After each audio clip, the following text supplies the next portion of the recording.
Good afternoon, ladies and gentlemen, and welcome to the final session of the Pentwald Festival Spring Edition 2021. Up next, we have Kevin Shaw, the founder of Stranger and Stranger, who are a leading firm in the field of alcoholic beverages and packaging, who work with some global players like Bacardi, Suntory, and brands like Jack Daniels and Martini, as well as one-man startups. You can type your questions in the Q&A box below, and we'll be asking your questions at the end.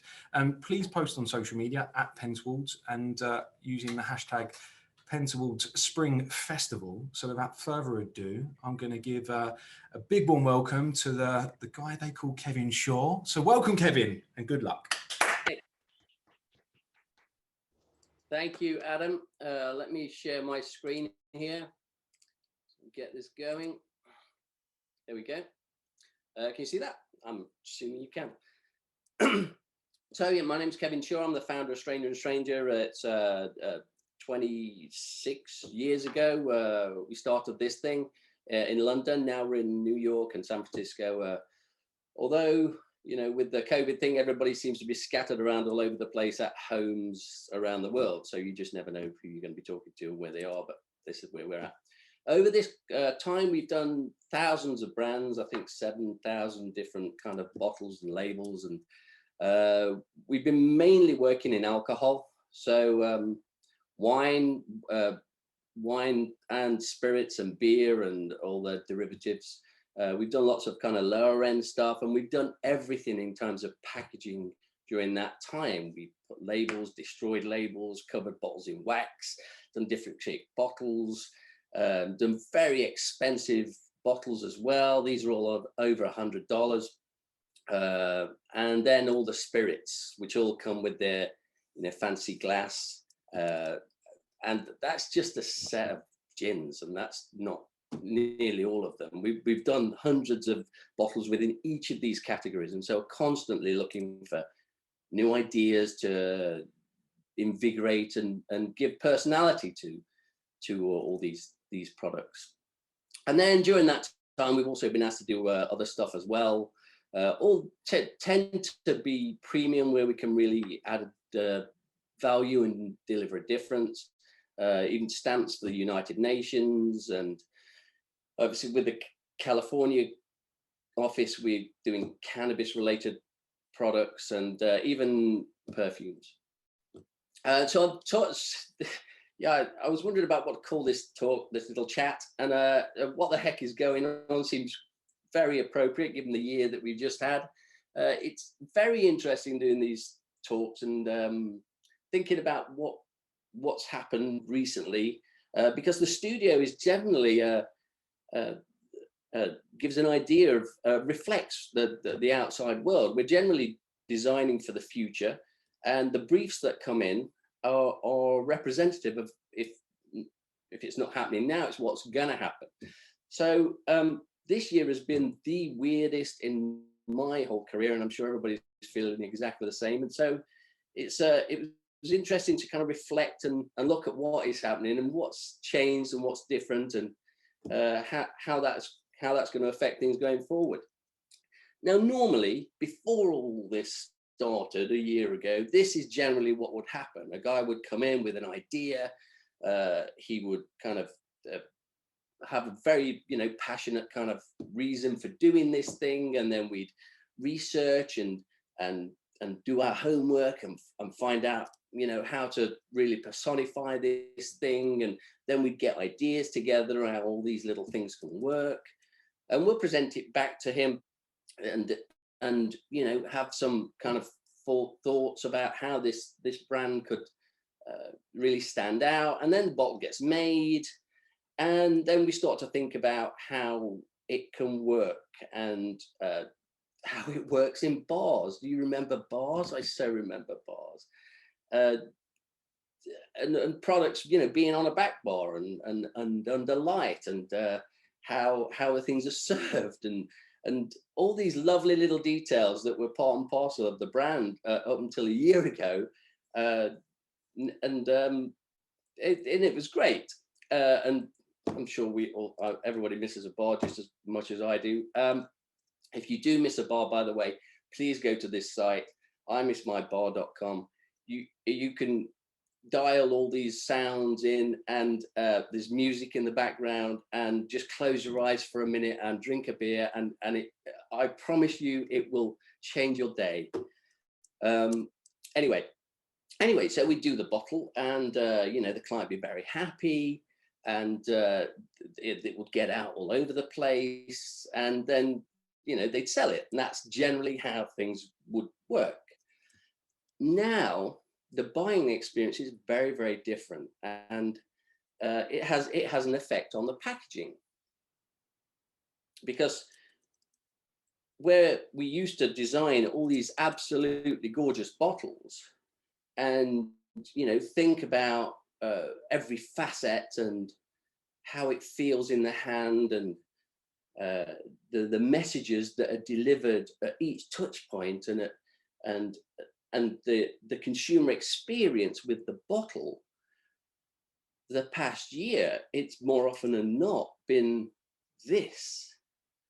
People are ordering from apps a lot more. So your packaging is reduced down to tiny little shops and cropped out logos, and very different way to think about packs now.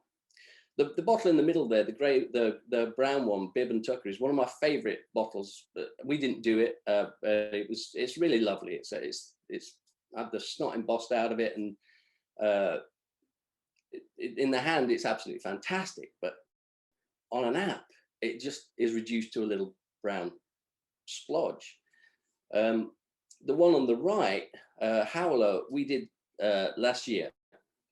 So it's part and parcel of what has been a new way of looking at things, and it's been a very interesting journey watching this brand. Howler is a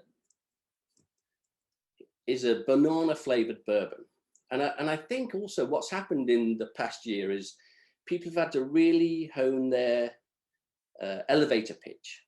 Like, you really need to know what a product is straight away. You need to be able to communicate it really quickly and really easily in a way that anyone can understand. And so we've been working a lot with liquids and trying to give an instant point of difference. Like, this is a blend between a Scotch and an Irish whiskey. Nobody had done that before, and we have to think about different ideas that way, blending things. This is a Dardar Chapel. In Odd We Trust. This is a brand that's gone out to just say, we're going to be unusual. Whatever we say is going to stand out. They don't use the same logo twice. Their products are weird, like Beat Spirit, but at least you remember them. At least you can remember them in a small sentence on an app. So it's definitely a different way of thinking about things. The Flavor House actually came up with this banana flavored whiskey, and I met them, and they said, what do you think we can do with this? And they basically just thrown bananas in whiskey and then pulled them out, and they just tasted great for some reason. It really does taste amazing. And we thought it should be a shot brand. And so we kind of designed this with a very immediate pack that would stand out and would be very, very shotty about it. That's the finished pack. That's the visual. That's finished pack. This normally happens that they kind of look pretty close. Because it's unusual, the product's unusual, and the pack is unusual, and it's got a definite point of view, retailers were willing to do different things with it, like stack it with the bananas and things, which was great. I mean, it really, really helped the brand. And on social, and this is the really most important thing, your packs now have to work in these little squares and have a real strong identity, and be able to merch as well. Very funny thing happened to this one in particular. A bottle found its way into this guy called Dana White, and he posted that he was chugging this thing in his swimming pool. He's actually in his swimming pool there, and the following got just numbers went up crazy overnight because of this guy, and he kind of really recommended it. He's got 10 million followers, so there was bound to be some sort of impact. But then he kind of took it around on tour with him. He's the god of wrestling, so they do these wrestling tours, the UFC, and that guy on the right there, he chugged that whole bottle in one go. And there's film of him on YouTube. He got to get up the morning after, and he's rubbing his head right now. Cool, I've got to fight. And there are animals, which was absolutely great for this kind of feisty brand. And now the brand kind of finds its way into all this, and he bought into the brand, and so he owns it. And then so now he's wearing the merch, and he's doing all the thing, and he's posting the whole time, and just finding any excuse to do something with it. And the brand has gone from to 100,000 cases in its first year, which is phenomenal numbers for a liquor brand. And it's largely because this guy just liked that feisty attitude about it.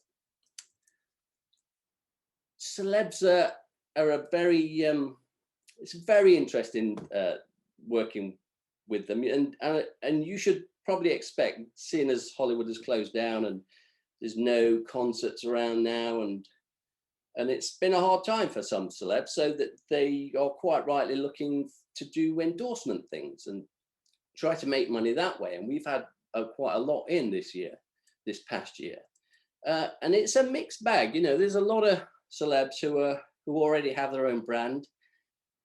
Very interesting. Some of them kind of are very happy to leave a designer to do it, and some people really want to get involved and think that they can design as well, and it's a very difficult client issue, and a lot of them have failed. This is, even Richard Branson couldn't make virgin vodka stick, and JT with his 901 has been not great. Danny DeVito, his bottle was scratch and sniff, and you didn't want to ever see scratch and sniff and Danny DeVito in the same sentence. So it's perhaps not surprising that one had a little bit of trouble. And the big guy on the left there, and as much as you might like to ridicule him and that vodka because it was not great, that bottle there, if you can find it full, is on sale for almost $5,000, $750 empty, and that is the power of packaging. I mean, the cost of that is the same as a bespoke crystal decanter. I mean, just insane numbers for these things. So the celeb thing's really weird and interesting. If you're lucky, you'll get a guy like this who will endorse your brand and really push the pack. And this guy is so funny and cool. And if you're not following him at all, you really should, because it will give you a smile every day. And he doubled the sales of the product. If you're unlucky and there's just a guy who wants to stick his face on a bottle, it's a difficult one to make work. We've been doing this brand for a while. It's 19 Crimes. It's about the crimes that somebody had to do to get deported to Australia for, and we've kind of done a lot of SKUs, and so they wanted to update it, and they asked us to kind of bring in a modern criminal and kind of lift the whole thing. And so we got to work with this guy, and he was not the guy who wants to design the bottle. He was not the guy who kind of thought that he could do everything. But he is very cool, and they more or less left us to it, and we kind of updated the whole brand. And this is an augmented reality brand, so all these heads, all these people, they speak to you on your phone if you look at it. And this thing took off. Again, very punchy social media brand. And you can see there people looking at it on their phone, and he did it right. He did the whole thing right. He was very cool, and that this thing, I think this SKU has been the fastest or the largest release that this company's ever done. So you can get it right. I'm sure you will find a celeb in your studio at some point wanting to do something, because now's the time. It's been a weird year. This year's also been the year for stretching craft, and by that I mean about 5 or 10 years ago you started to see these craft distilleries on every corner, and it was great designing for them, but they were just starting up, and so all they had to sell was vodka and gin, the white spirits. And now, all these years later, the stuff that they put in barrel is starting to mature. So we're all now getting these briefs in about, okay, now you've got to do our whiskey. And so having to stretch a brand from a vodka to a whiskey is something that we haven't had to do for decades, but now it seems that one brand can do all these different things. So you have to always be conscious about how your brand will stretch, and how your design will work if it has to go across different SKUs. Some of them are multiple. These do vodkas and gin, but also rye and bourbon. No, that's a rye as well, single barrel rye. Stretching brands. Highs, that there seems to be a real polarization in our market. The bottom end of the market is on fire because people are buying bulk, they're buying direct, and they're kind of worried about money, so they're buying a lot of cheap stuff. The high end stuff seems to be going still in the same way, and it's the middle market that seems to have been attacked the most. So we've been doing a lot of elevated products, even with cannabis. It's not just about cannabis now, it's like fine Belgian chocolate cannabis, and cannabis chocolates, and elevated products with the spirits, very high-end stuff, and obviously the perfumes. Incidentally, if anybody doesn't know, the price of the cost of the wine in a £5 bottle of wine and the cost of the perfume in a £50 bottle of perfume is about the same. The actual product costs the same. It's just that these guys know how to package and elevate and make something look a lot more precious. This has been reflected, this whole up movement has been reflected in the fact that we've been doing bottom end labels and bottles, but now these brands are doing more elevated SKUs, more refined, looking for value for money. These things have been aged differently, and so you've got to kind of layer in more and more stuff into your packaging ideas.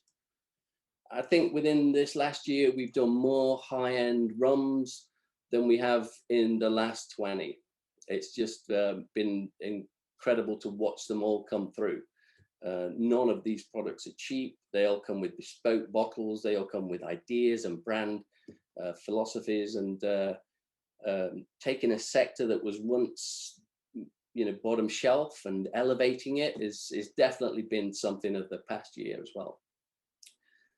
Low, I don't mean the low end of the market. I mean low dose. I'm from the north of England, so I don't understand low dose anything. But we've seen a lot of low dose in marijuana. We've seen low dose in spirits as well, and they both have similar sensibilities. You're offering a feel-good factor and a more natural kind of factor. And it's a numbers game as well, getting down to naught and adding in this natural thing.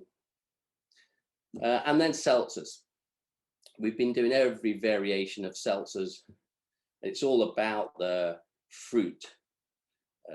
And there's going to be a huge aluminium shortage because everybody's drinking everything out of cans now. So it's been an interesting packaging problem. You have to think about different separations, about this whole how how cans are produced and printed. Perhaps the biggest surprise, certainly to me, has been the sustainability issues this year. Every brief seems to have come with sustainability messaging or creds or a desire to do that. Definitely more than we've ever had in any year previously to this year. It's become a big issue, certainly with clients.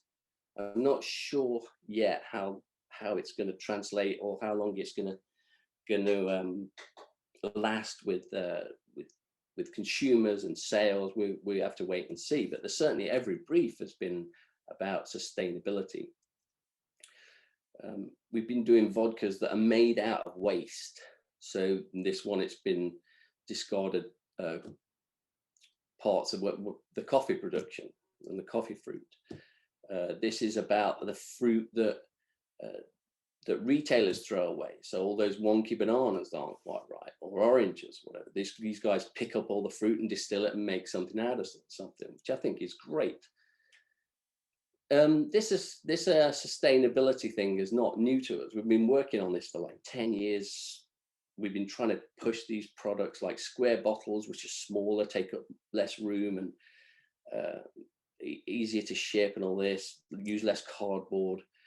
We even did a paper bottle 10 years ago, and nobody seemed that interested. So it's been a real surprise to me to be working on that this year, this past year, for big corporations as well. And it's not just us. A lot of big companies are working on similar ideas, pulp or more ethical production in their bottles.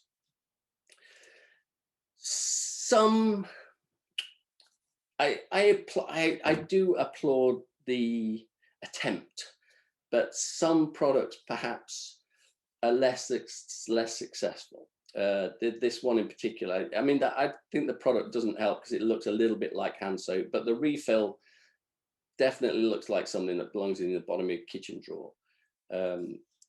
But I do applaud the attempt.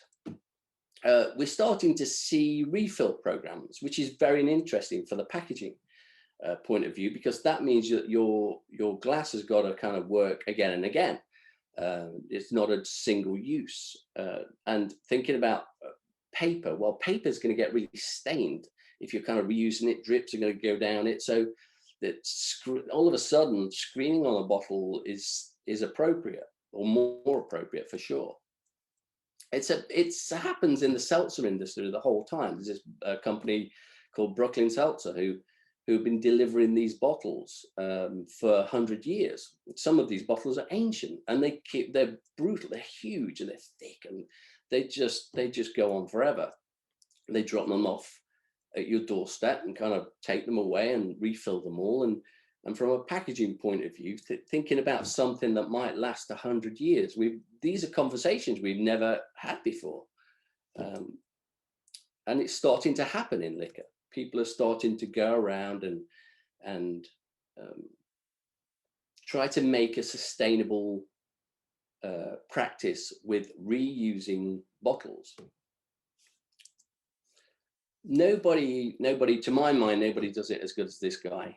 I live in California. This is our local creamery, and they are incredible. Everybody buys these bottles and takes them back, and you get some money back for them. And they reuse the same bottle 5 times, and then they melt it down and create new bottles themselves.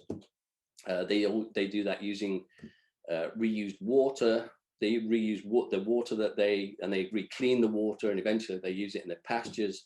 Everything's done with low sodium cleaning and reclaim everything with natural power, and they've got themselves down to a true zero waste certification. Incredible company to aspire to, and somebody that I always point all of our clients to if they want to talk about sustainability, they should always look at Strauss. All of their stuff is on their website, how they've done it, how they adhere to it, how they got there. It's amazing, and we should try to get all of our clients to be more like Strauss and have packs and bottles that are reused. I think it's incredible. This gum, this is the opposite to that. I don't know if anybody's come across this brand. We didn't do it. I think it's packaged very nicely, but this is how easily a sustainable message can unravel. So this is a water. It's polar iceberg water, which sounds amazing, doesn't it? I mean, it sounds very pure. Maybe, well, yeah, it sounds pure enough anyway. So it comes with a celeb attached and some lovely shots of influencers drinking it in exotic places. The packaging itself is very nice. I mean, it's got a wooden top, probably made from some endangered tree in a rainforest somewhere. It's got a tube with some metal on it. The bottle has been screened and paper labeled. It's a bespoke bottle. Comes in a nice box. It's a very elevated water. I mean, it should be, because it's 80 euros a bottle, which is a hell of a lot for any kind of water. And what's more surprising, if you go on their website, is the fact that it's sold out. So a lot of people, or maybe a few people, are drinking a lot of it, but it's clearly working somewhere. So I dug into this because I was fascinated about how you could overpackage something that claimed to be sustainable. When we're doing sustainable projects, we're trying to remove packaging. We're trying to make less of an impact. And if anything, this is doing the opposite of that. They say that they save 100 kilograms of North Pole ice for every bottle sold. And I was, again, quite interested. So I thought, dig in a little bit further. And then I wondered how they actually got the water from the North Pole. And what they do is they go get ice and melt it, which seemed to contradict the message about saving ice. But okay, it's each expedition yields 13,000 bottles, and it's a limited edition. I get it. I get the messaging, even though I'm not quite agreeing with it so far. So I thought about all these numbers. 100 kilograms per bottle. I mean, that sounds a lot. That sounds great. And I have a bit of time when I'm driving around, and this is how much the polar ice cap actually weighs. And so to save the polar ice cap, we will have to sell this amount of bottles, which is this number of cases. The big number at the top is a quintillion, I think. Biggest number I've ever written down. The area of the polar ice cap is this amount of square feet. It's 161 trillion square foot. And so these number of cases would create a pile of cases on the polar ice cap 129 feet high. And it seems to really contradict this sustainable message. Also, this number of bottles at $80 each, 80 euros each, would need this amount of money. And given that the gross national product of the entire world is only 140 trillion, it would take us 151,000 years to pay it back. So it's very, very easy for this company's sustainability credentials to kind of unravel for anybody with a calculator and 5 minutes on their hands. So I am going to call a bullsh on that one. Thank you for listening, and I'm very happy to answer any questions that you have. Thank you so much, Kevin. That was really eye-opening, and actually there's been a few words that are used now for sustainable design to be sustainable, because there is a little bit of greenwashing going on. And thank you for highlighting that and showing some wonderful examples of your work and other people's work. So thank you so much for that. We do have some questions, which we've got some time for, a couple, if that's okay with you. The first one is, Kevin, how did you get into designing packaging and alcoholic beverages? And I know you've told me this story, but yeah, it's a good one.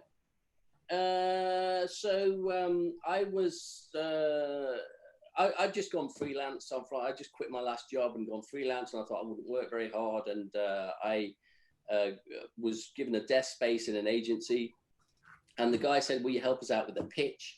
And I said, "Okay, but if I win the pitch, I want it. You can like mark it up and make your money that way, but I want the pitch." And it was a little firm called Dell Computers, and we won.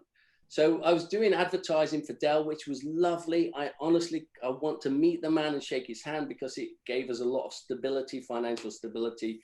It wasn't the most creative work. And I was sitting at a wine auction with a friend who's our planner, actually. And he said, "Aren't these labels on these wine bottles terrible?" And I said, "Well, maybe we can do something about that." So we did I spent some of Dell's money on research, consumer research, to really understand the whole process and what triggers consumers were really looking for. And then we did a few brands that kind of went crazy, knocked it out of the park. And I think we did one in particular, which was a lenticular label on a bottle, which was really hard to do. But the Times wrote about it, and then the phone never stopped ringing.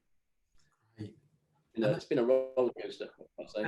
And that leads on quite nicely to the next question, where someone has paid you a tremendous compliment, saying undoubtedly Stranger and Straighter have created era-defining style of spirits design. It's iconic.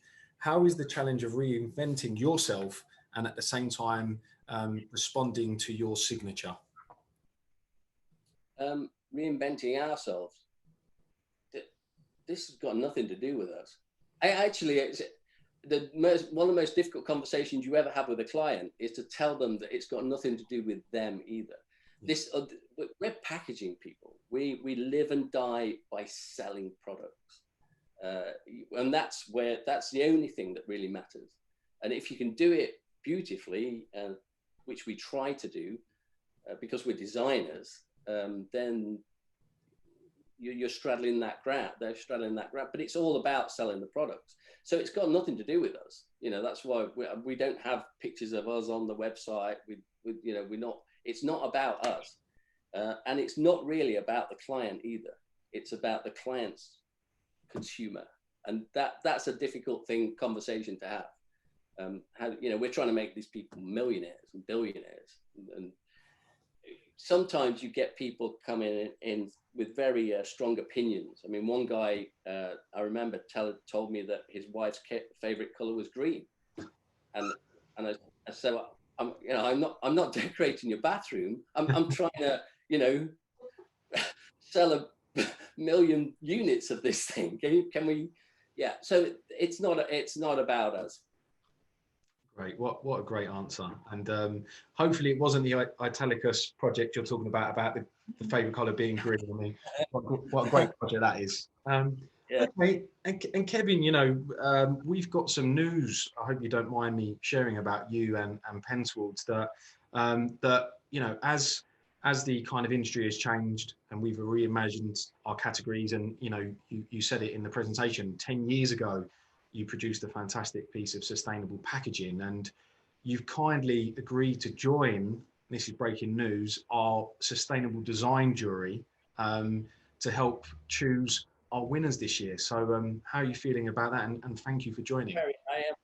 I am very excited about that. It's like I said, it's been a passion project for me, and the fact that you've got now a category for it and that you're championing it is amazing. It's amazing. That's where we all should be going. I mean, certainly our liquor industry is incredibly carbon heavy, and we need to do everything we can to to change that. So the fact that we've got a category, I'm looking forward to seeing all the entries. I'm very excited about it.